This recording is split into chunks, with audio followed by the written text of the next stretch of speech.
let's meet our speakers today. We have a fantastic lineup of future.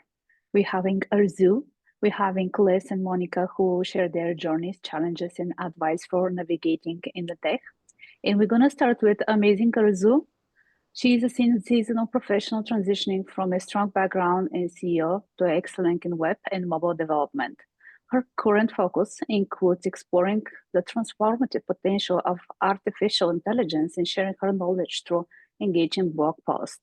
Beyond her technical expertise, Arzu is a passionate advocate for diversity in tech.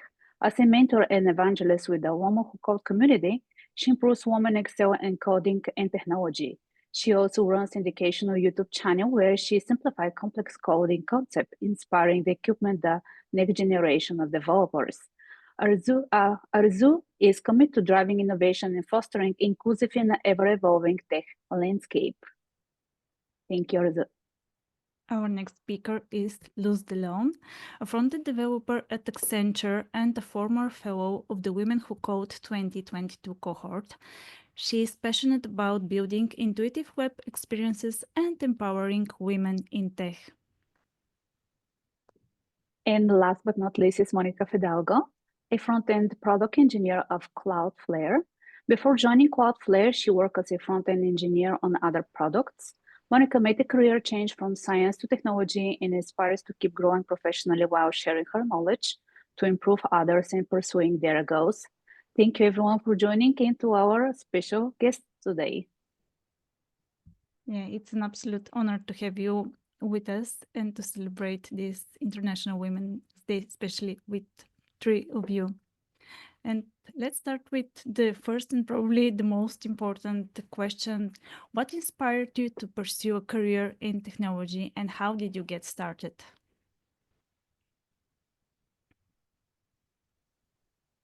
I can start with that.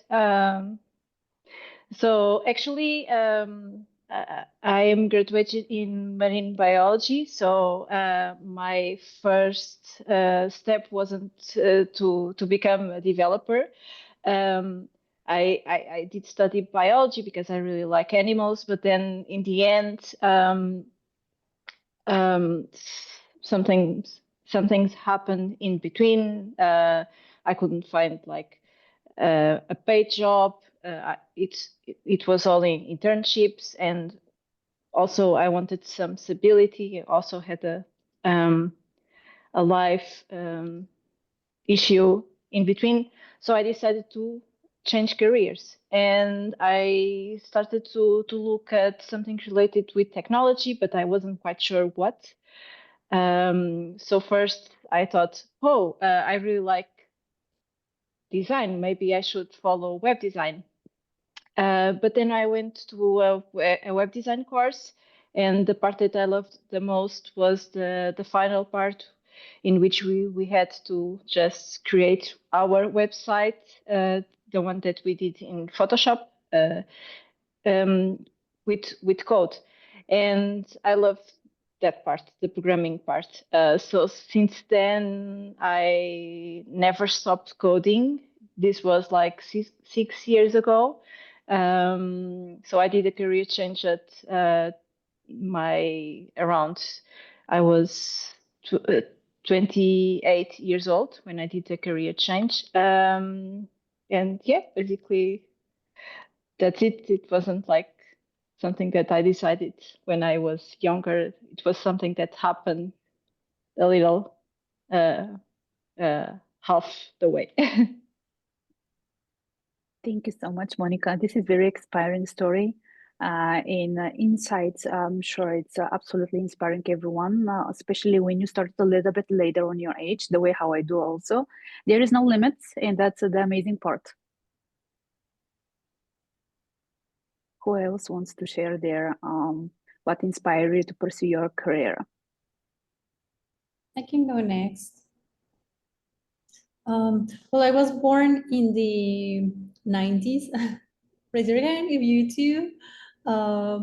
So I guess that it took me, I lived this, how computers started to connect to internet, and then getting, well, when I got the first computer and the access to internet where it was super lucky connection, it was like my favorite hobby. And then MySpace appeared, and us the introverts found a friend in the computer. So it was to me some type of exciting to just Google anything. It was not that fancy as we know it today. But then MySpace appeared, and it kind of got me like, well, I like music, and then here's this social thing for us, the introverts, where you can socialize virtually. And I found these options in the MySpace profile that you could do. You could inspect and customize the theme. So I started doing that, and I guess that ever since I was more into visual things, and eventually when it was like the moment to decide what career to study, I was more decided into something that was related to technology. But yeah, that's that's sort of my story. Amazing. Thank you for sharing. And I graduated in university business and also master degree marketing, and a lot of years I worked telecommunication industry, CRM systems, and after I changed my country, and after I left my comfort zone, and I changed my career, because it's so hard when you sound is like good, but it's so hard. Everything is so hard for me. But when I worked with SEO, I felt something was missing, because I wanted to build things and see real results.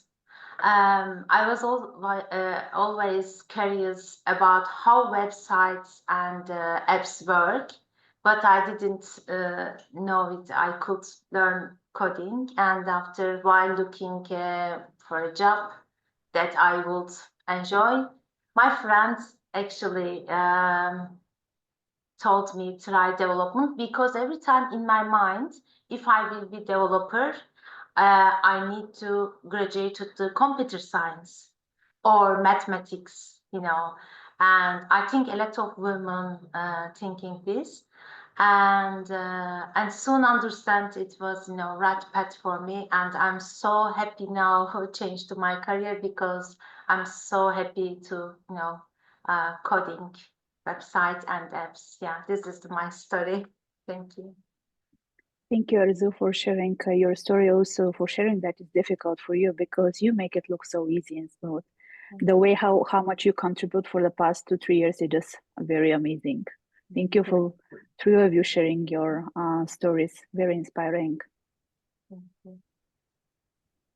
Our next question is, what were some of the biggest challenges you face as a woman in tech, and how did you overcome them?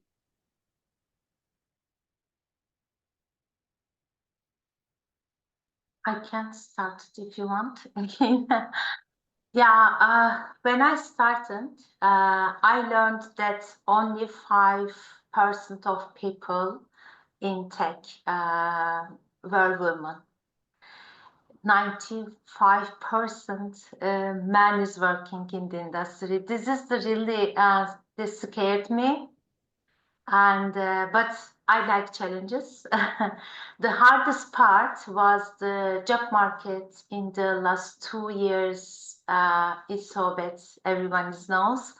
And the interviews is so hard to me. And later, I understood that interviews need practice, just like a job. My answers are important, but I also need to know what the interviewer wants to hear. I think this is the very important things. For example, in one interview, they asked me, do you know Angular? I simply answer, no, I don't. But later I realized that the accepted answer was something like this. No, I don't. But I'm open to learning it if needed. I'm always ready to explore new technologies while working. Why does this matter? Because the company already knows you don't know, have experience in that skill because they checked your CV, but they want to see if you are willing to learn. Interview really it's hard to me and job market, but on the job market, I understand we need to, for example, my friends told me just I created the one project and I got a job. This is so easy, but now they want to a lot of things. So I understand we need to make different things. So, for example, I created my website in Sherlock Holmes themes because we need to make the something. This is the big challenge for me. Two things, yeah. Thank you.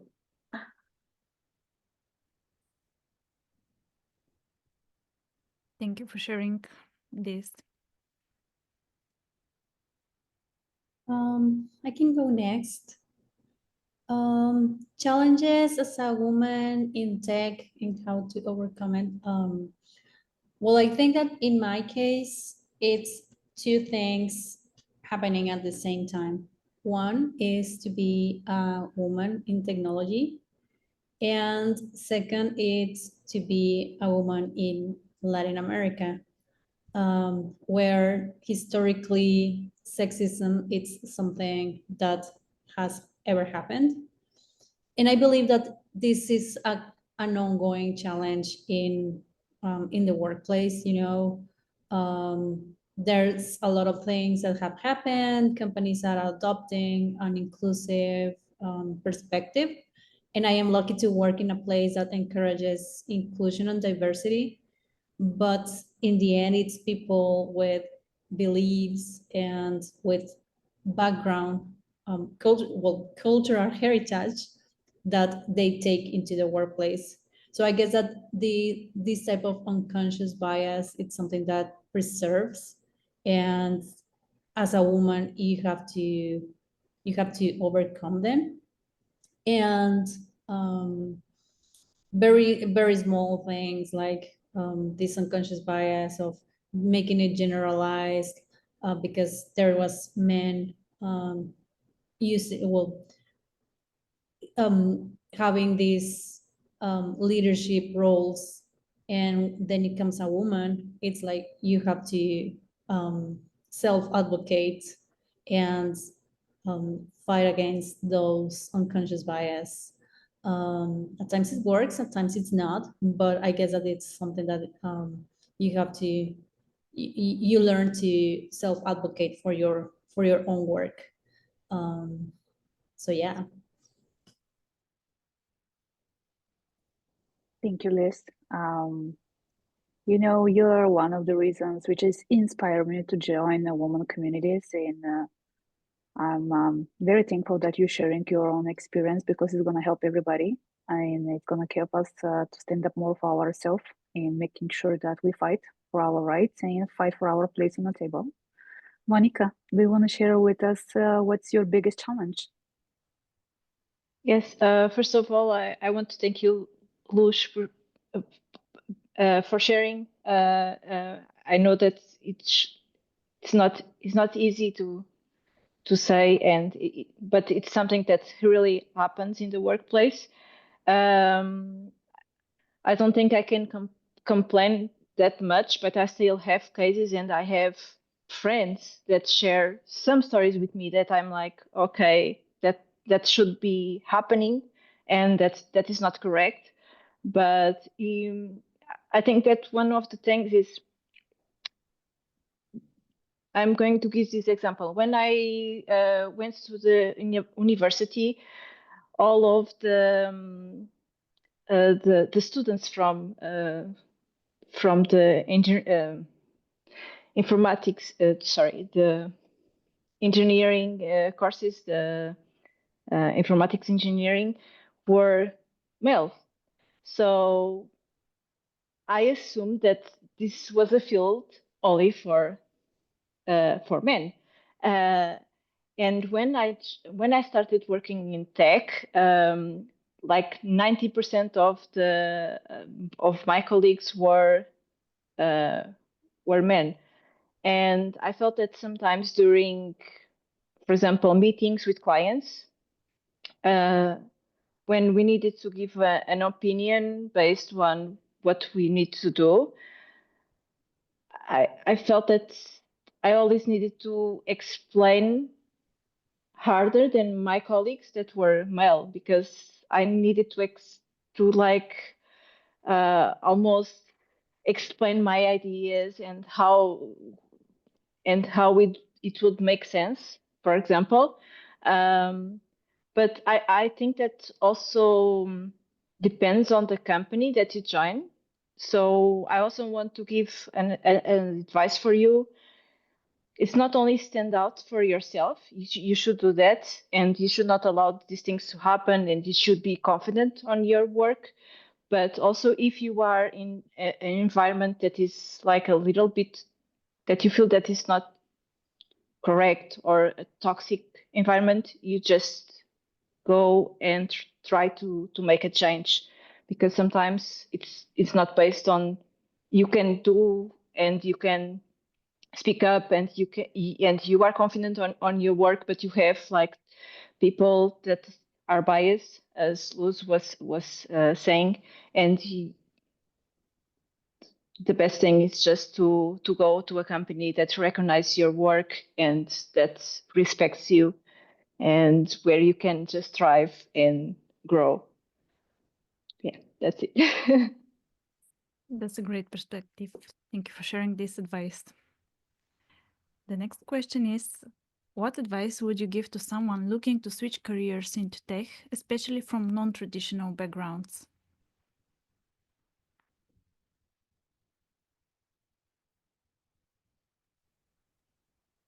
I can start since I came from a non-traditional background. So one advice is, things are not easy. So we are struggling because everything is new for us. We are doing such complex things, and there are so many things to learn in technology. For example, I'm going to give the example in the front end world. We have so many frameworks, so we don't know what framework should we learn, what language should we learn. It's a little confusing. So one thing that I did at the time when I started was I focus on the companies that I would like to work for, and I saw the job descriptions and the people that were working there, and I saw where were their technologies. Like, for example, when I started, everyone was using Vue.js. So since I didn't know Vue.js, but I know that the market was looking for Vue.js developers, I started to learn Vue.js by myself. And there was also Angular in the market and other things, but I focus on the one that I saw there were more job opportunities. Also, I started to go to I just kind of applied to every job opportunity, even that I didn't fill all the requirements. Because, well, the no is always granted, so I was just aiming for the first interview. And also, when you do that, just do a search on the company first and try to also adjust your CV based on what they are looking for. So if the company is looking for someone that is familiar with, for example, user interfaces, and you can just, even that you don't have yet experience as a developer doing user interfaces, you can just also talk about your experience as you as a user are used to see the website and think how things can be improved. So you already have you are already familiar with that, because you are always like seeing also how things work. This is very important, and you are a very curious person. Also, just try to have a lot of projects in GitHub in order for them to see that you keep coding. So if that you don't have a lot of experience, at least you keep showing that you are constantly learning new things and pushing code to your GitHub. I have seen like GitHub profiles with zero code there, and don't do that, please. Just keep coding. And also go to the interviews, even the ones that you are very, very nervous. And instead of taking the bad interviews, because there are going to be bad interviews, but instead of taking those bad interviews as just judgment for yourself, take as learning lessons and see what went great, what do you need to improve, what do you need to learn. Every time that, even today, if I want to change a job and I want to work for that specific company, I apply to other companies first to just practice and to see if I'm prepared for the one that I want to target. Because sometimes we are not really aware of the questions that they are going to do, how we are going to behave with the interviewer, if they are going to send us code challenges or not. So yeah, just I'm going to say just do a little bit every day without burn out yourself, and embrace the bad days, because they are for everyone, but also you know that you being ambitious and having your goals set up, you are going to achieve great things. So just keep keep coding. Thank you, Monica. This is amazing and very inspiring. And I'm sure that everybody is going to, for your advice, keep coding. No empty GitHubs, please. Anybody else want to share? Liz or Arzu, what was your advice, if you can give? Sure. Well, I believe that Monica has the best experience from joining into technology from non-traditional backgrounds. But I do agree with the thing of your portfolio, no matter what your background is, because that is where you document not only what you're learning, but also to showcase your capacities before attending to interviews. From the things that I admire from my colleagues who join technology from non-traditional backgrounds is how they use that as an advantage rather than a disadvantage. It doesn't matter like how long it took you to do the career switch, but that is valuable experience. Maybe you have performed good management skills, good communication, reporting. So there should be something that you can add that as a value from your previous experience and bring it as an added value into technology. My best advice will be use it as an advantage, and also be curious about the company you're applying for. Like, make all the questions that you have around their processes, their technologies, so that will be showing your analytical skills and critical thinking, and companies will appreciate that as a, as a problem solver rather than your coding skills. I agree, Luz and Monica, and they have mentioned a lot of important things. And also, I want to say, also my background is not computer science, but I want to add something. Will be visible. Is it so important things? If you created something, if you created the project, you need to will be visible, because if I am, for example, front of my computer and coding something, but nobody knows me.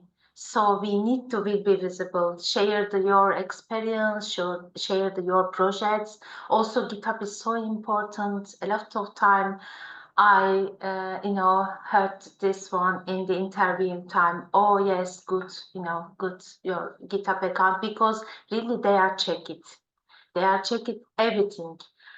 And don't forget the skills and experience from your previous career.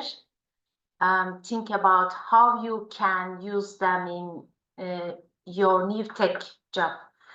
Because you are starting fresh, but you are not starting from zero. You bring valuable experience with you, because sometimes also I feeling, I'm junior now. Yeah, it's so sad sometimes, but it's the reality. So this is so important. And in every interview, you will likely be asked, why did you switch careers?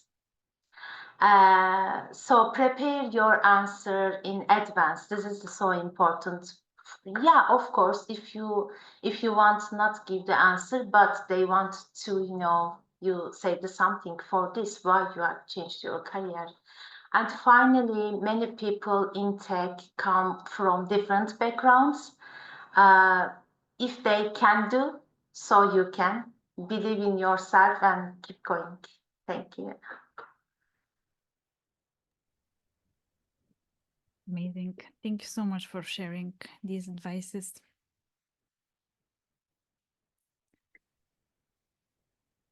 And we're having another question. How was mentorship, either receiving or providing it, shape your career? I can continue. Communities have been very important in my career, because I changed, I said that I changed both my career and my company at the same time, and that was really hard for me. So yeah, I want to say again, if I had just at my computer coding, no one would have knowing me, and I wouldn't have known much about the industry. So when I found, first of all, I found Lonja, and after Women Who Code, but now they are closed, and Women Who Code Frontend. And thank you, Luz, for everything. I want to say again, thank you, because why is so important? You are not alone. You feel that I'm not alone here in this industry.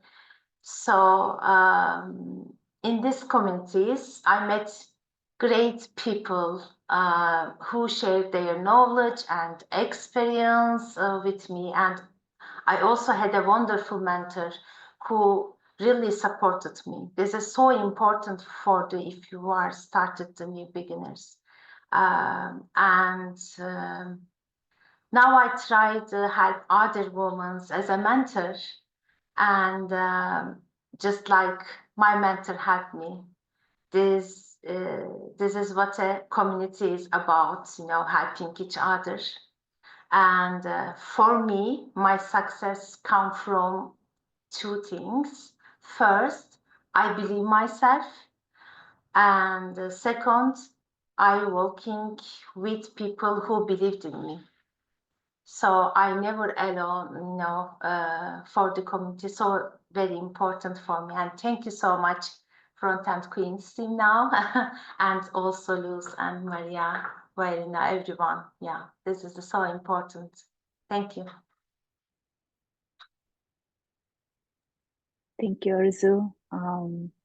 We are so happy to have you and you to appreciate and to share your insights about how important are the communities. I think we all on the call know we are supporting each other, giving advices, mentoring each others. Thank you, Arzu. Anybody wants to share, Monica or Liz? Can continue. Well, I wish I have received in my early career years, more mentorship. I was not quite familiar with groups that, well, where I come from, a very small town, there wasn't anything like this. And it was until I moved to Monterrey that I discovered communities in person that I was able to participate. But you always learn from either receiving it or providing it, because it's a fresh perspective of what things you're going through, and you can express how do you feel about things and have a third party perspective in my experience. And always what I will say to people that is looking into mentorship, it's try looking for someone that has already achieved what you have done, what you want to have accomplished, because that will help you to gain an insight of what needs, what are the common constraints, and yeah, I guess that I never had a particular person where I can consider, oh, she's been my mentor or he's been my mentor. But I found something valuable in each person that gave me some type of advice. And it has really helped me to gain a different perspective about my career and how I know that at times it's very hard to see it this way, but in the end, there is something that you might be doing that contributes to the situation, and you've got your control, either for good or for bad, but it's on your side. And there's always one person that not necessarily gave me an advice per se, but always told me like, what are you going to do with this? And I was just like, well, I'm telling it to you because I want you to tell me. But I guess that's what they wanted to acknowledge, that I acknowledge, like, what am I going to decide based on this situation, and get through and to succeed. From other mentors that I had and other groups where I participated, always knowing that people is struggling for the same thing, like, peer mentoring, it's something really valuable, because that's, it's like, well, we all are going through different but still similar situations, and we might want to just express it and gain different perspectives. And yeah, that type of a company, like, you're not alone, we're all in this together, no matter your background or your expertise. We all have the same fears, we all have the same challenges, and at times we all self-doubt about our own selves, but feeling that sense of company, it is something that, from my experiences, it's something that I have learned, and that's one of the reasons that I enjoy this type of groups. Like, well, no matter how experienced you are, you will always struggle with some challenges, and it's okay. There's always a support system, like the Frontend Queens and other communities that will help you there. And maybe it won't be particularly one person, but the sense of we're all in this together will help you. So yeah, that's I guess that's how it has helped me to in my career, like not feeling alone in any point of my.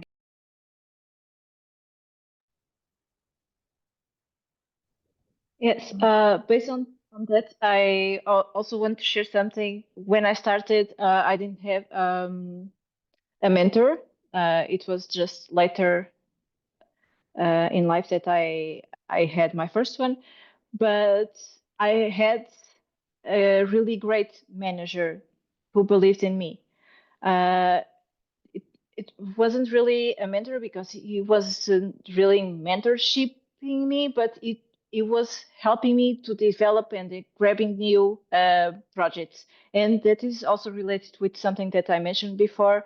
When I started working in technology, my first job was in a company that didn't have more senior developers, and I felt quite alone as a developer, and I wasn't growing. I was feeling very frustrated, so I just decided to move to another company just 4 months after I joined my first tech company.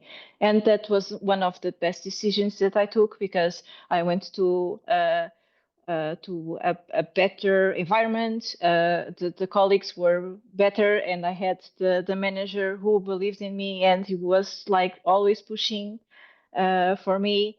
I will never forget that. That was really, really special.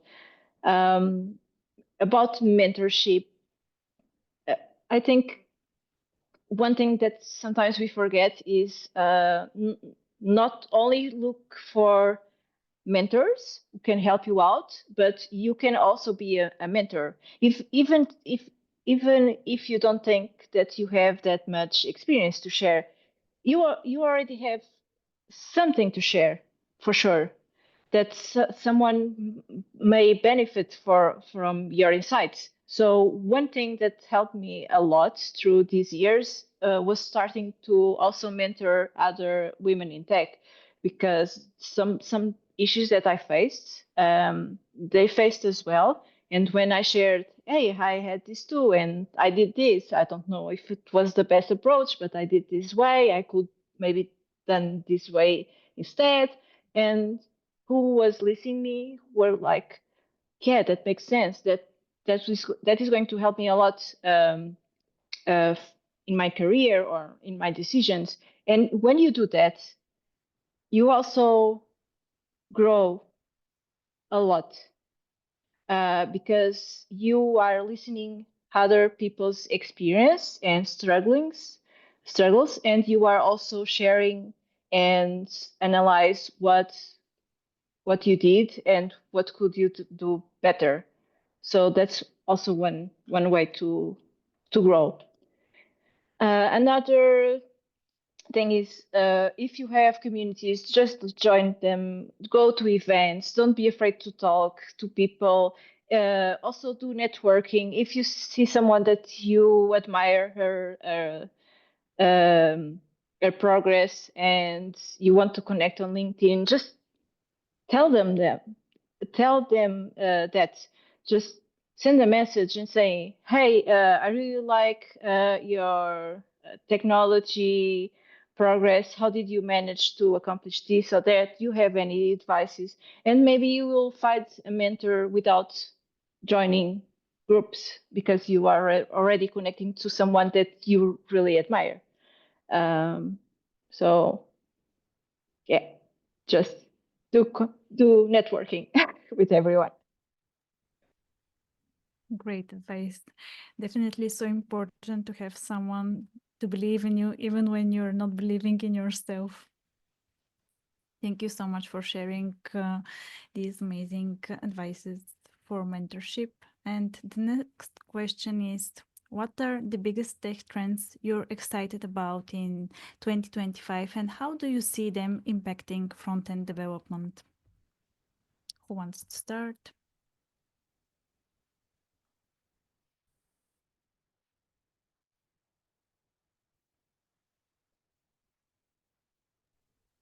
That's a good question. Well, I can start. I believe that, AI is the thing for today, and it will continue to be so for the upcoming years. It's a reality now, and how it's impacting over, visual interfaces and automating your coding processes, like from the product perspective and the process perspective. It is now a thing living in our lives. And I guess that I will be keeping, how I will be more curious about if these systems implementing machine learning will get so fancy that could predict user behavior, to perform recommendations and such, how these interfaces will evolve, and how our work as front-end developers will be involved into getting into those. Also from that perspective, I guess that interfaces will become more minimalistic from my perspective, like more minimalistic, less UI elements that will require to adjust how the front end work, how the front end developer is involved into these non-UI visual experiences. It might sound a little futuristic, but I'm really curious into hearing from that.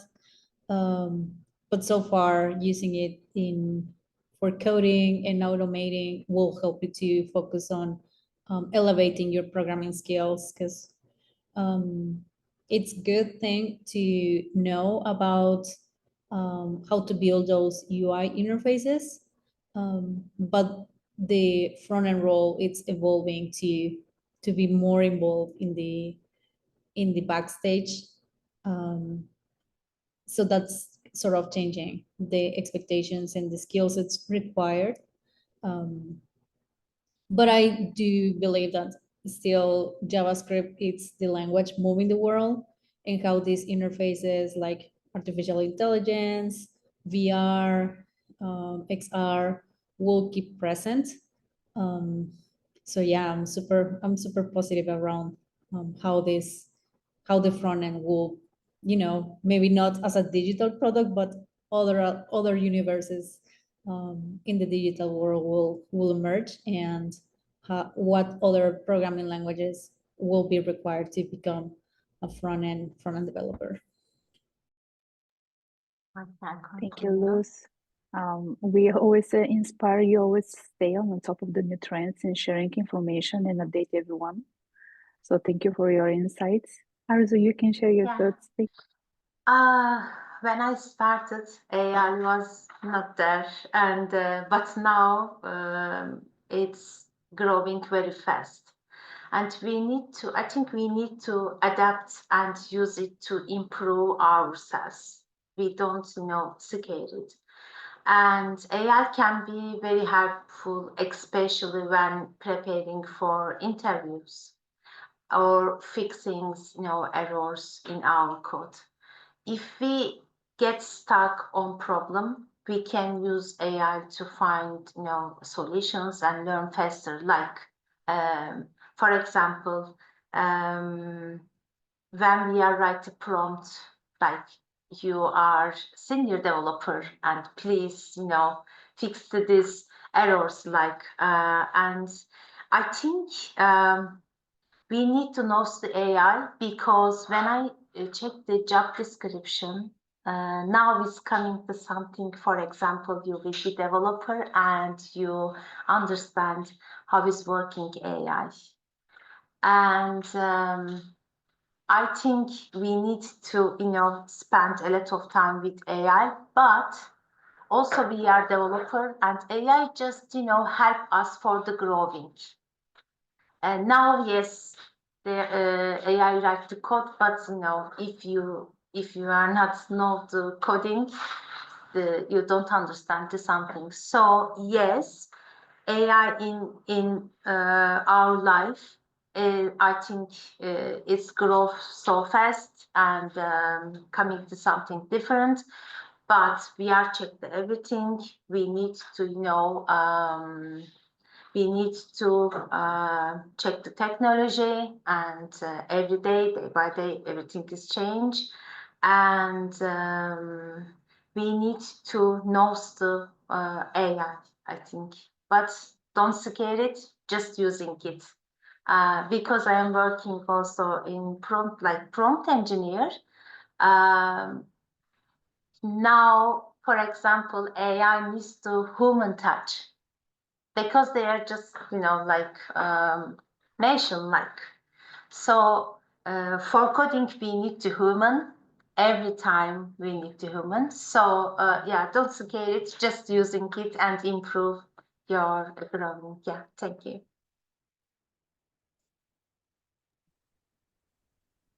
Thank you for sharing this. That's great advice. We don't have to be scared from AI. Monica, do you want to share? What's your vision? Yes, just a little. So I think that Arzu and Luj already shared everything, but have you seen like the yellow rubber ducky that developers used to have, like to just debug? You do a question to the rubber duck why your code isn't working, and then you find out how what was broken and how can you debug it. Basically, AI has been like my rubber ducky. When I face an issue, I just ask, I need to do this, and I did this approach, and this is not working. This is not giving me the right result. I don't know why. What is missing here? And sometimes I just get like the answer back, and it's something really stupid that I did. Like it's always something really stupid. And I always ask to also explain me why AI thinks this is the best approach. And I keep a prompt open always for the same trends, like the same chat. So because you can create like a specific chat. I'm a front-end engineer working in tech based, and I've been using, for example, React for 4 years, and I want to improve the code that I currently have. What my advice is that don't use AI to do the code for yourselves. Like, don't prompt something there and say, "Hey, I need to do this. Can you do this for myself?" Because then your brain will get very lazy and you'll not understand coding anymore. So just use it as a rubber ducky, yes. Like, instead of just chatting with your developer and friends at work, like, this is not working, what is wrong, can you find a bug? You can just ask AI first, and then just ask your colleague, because in the end, it's the best approach.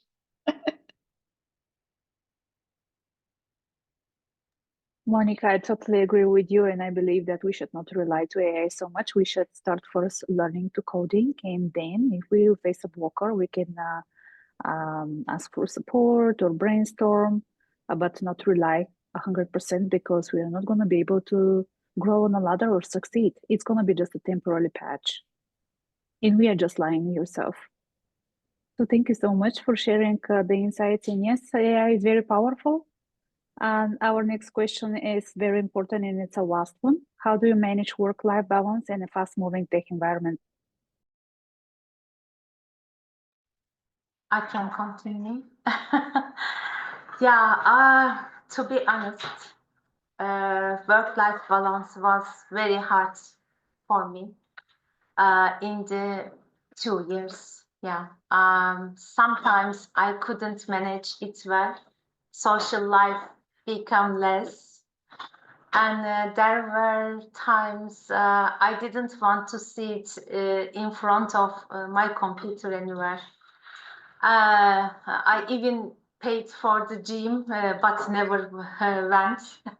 So yeah, but now I'm more organized and manage my time better during the transition period. It was difficult, but now I feel much better. But just my advice, please don't forget your life, because when you are, start the coding, in your life, you have like your computer, but yeah, please carefully about this, because life is continue. So yeah, this is my experience.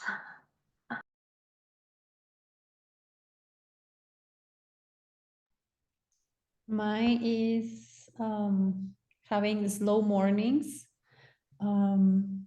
During there was some time after being at the cohort of the other org, I started to have a lot of workload.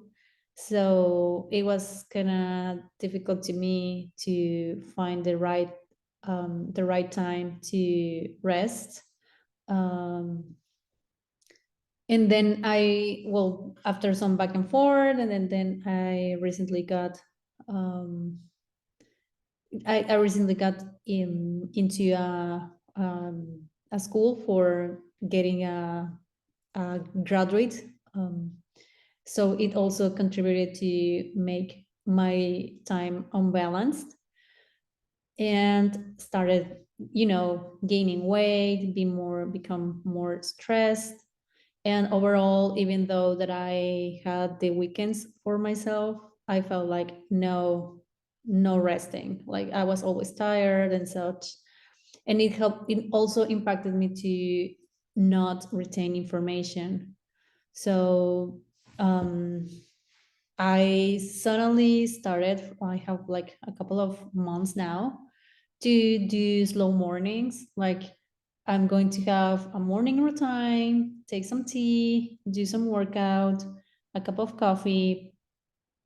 And before even getting in touch with technology, your cell phone, computer, because working remote, it's also a thing. You have so close the computer right to you that it's just super easy to get started early, because you say that you will do some advance, but it's overall, to me, it's like, well, you're cheating yourself, because you are starting to be busy early, and there's no actual thing that you will accomplish, because you are already tired. So yeah, that drawing that line, to say, well, I'm not gonna touch my cell phone, I'm not gonna touch my email until 9:30 or 10 a.m. and have my cup of coffee before even get the day started, has helped me to be more focused, to retain more information.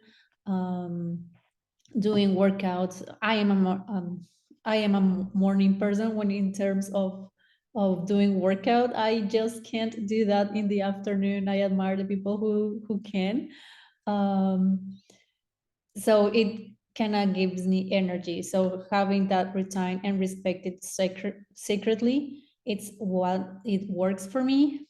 And yeah, I will advise that, like, making yourself the time to disconnect and limiting the time that you spend with technology, it's something that really helps. Yeah, I'm on the other side, so I really like workout in the afternoon. I don't have energy in the morning. If I don't eat, I just fell on the floor because I don't have energy to just sit up for for a minute.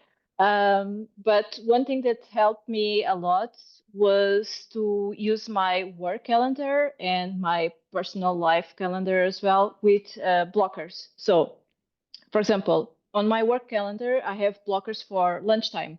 So everyone in the team knows that during that time I will be lunching, so having lunch. So no one is going to book a meeting on top of my lunchtime. And I also have the you can set up like the working hours for you. So you can say I will just work after 9 and my day will end at 5 p.m. for example. And you say you have like a line when you can say no meetings time, for example, so people don't schedule anything after your working hours. I also, on my personal calendar, I book the time for workouts, for example, or for physiotherapy, for example. I used to do one time each week. I also had reminders on my cell phone, and I also have. I really like this part is to have a really a real calendar in front of me with the things that I need to do. So I'm always like, yeah, I need to just tick that box and say, yeah, I was standing for 10 minutes today between meetings, or I did workout on these days. Um, it's when you have something visual that can help you organize, you can also start having a better work-life balance. And it's good to be ambitious, but don't forget that you also need to rest in order to keep coding, or else you will start hating the computer. So after your working hours, just close the computer and leave it like inside the closet, okay? So you don't touch it until the next day after slow mornings and having your coffee.